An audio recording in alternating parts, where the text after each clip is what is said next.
بسم اللہ الرحمن الرحیم۔ السلام علیکم ورحمۃ اللہ وبرکاتہ۔ ایک رات سلطان محمود غزنوی کو کافی کوششوں کے بعد بھی جب نیند نہیں آئی تو اپنے غلاموں سے کہنے لگا، لگتا ہے کہ کسی مظلوم پر آج کوئی ظلم ہوا ہے، تم لوگ گلیوں میں پھیل جاؤ اور اگر کوئی فریادی نظر آئے تو اسے میرے پاس لے آؤ۔ تھوڑی دیر بعد وہ سب واپس آ کر کہنے لگے، سلطان، ہمیں کوئی بھی فریادی نہیں ملا، آپ آرام سے سو جائیں۔ سلطان کو جب پھر بھی نیند نہیں آئی تو وہ کپڑے بدل کر خود محل سے باہر نکلا۔ محل کے پیچھے حرم سرا کے نزدیک انہیں کسی کی فریاد سنائی دی، اے اللہ!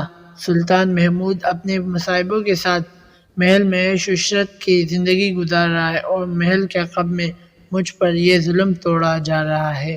سلطان محمود غزنوی نے اس کی یہ بات سنی اور اس سے کہا، کیا بات کر رہے ہو؟ میں محمود ہوں اور تمہاری فریاد رسی کے لیے آیا ہوں، مجھے بتاؤ تم پہ کیا ظلم ہوا ہے؟ اس نے کہا، آپ کے خواص میں سے ایک شخص جس کا نام میں نہیں جانتا ہر رات میرے گھر آتا ہے اور میری بیوی پر ظلم و تشدد کرتا ہے۔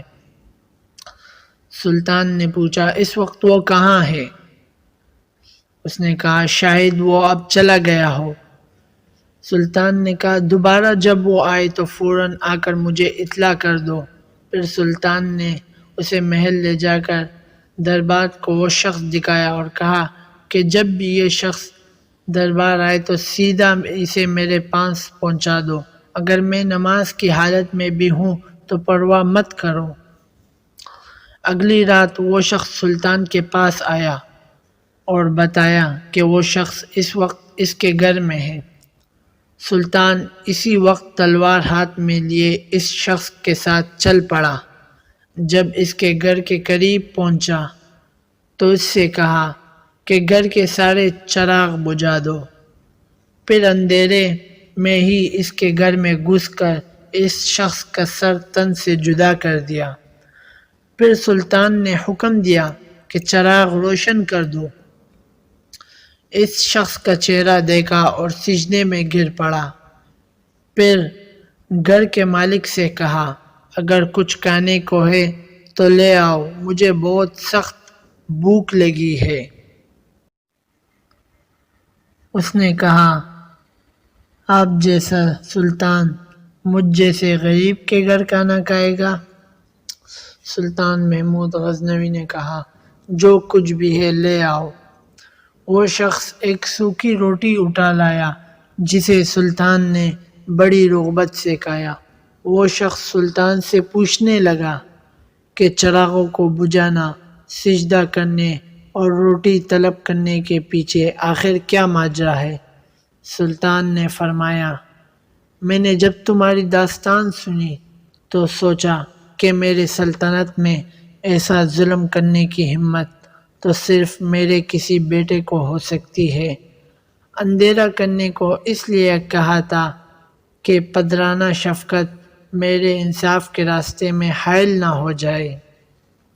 چراغ جلنے پر جب میں نے دیکھا کہ وہ میرا بیٹا نہیں ہے تو میں نے سجدہ کیا اور شکر کیا۔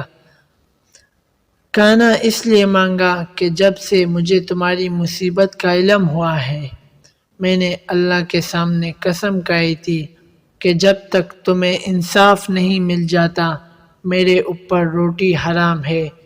اس وقت سے اب تک میں نے نہ کچھ کھایا تھا نہ پانی پیا تھا۔ اگر آپ کو ویڈیو اچھی لگی ہو تو پلیز چینل کو سبسکرائب کر لیں اور ویڈیو کو لائک کر لیں اور ساتھ میں بیل آئیکن کو بھی پریس کر دیں تاکہ اسی طرح کی اچھی اور انفارمیٹیو ویڈیوز آنے کے بعد آپ کو نوٹیفیکیشن مل سکے۔ اب تک کے لیے اللہ حافظ۔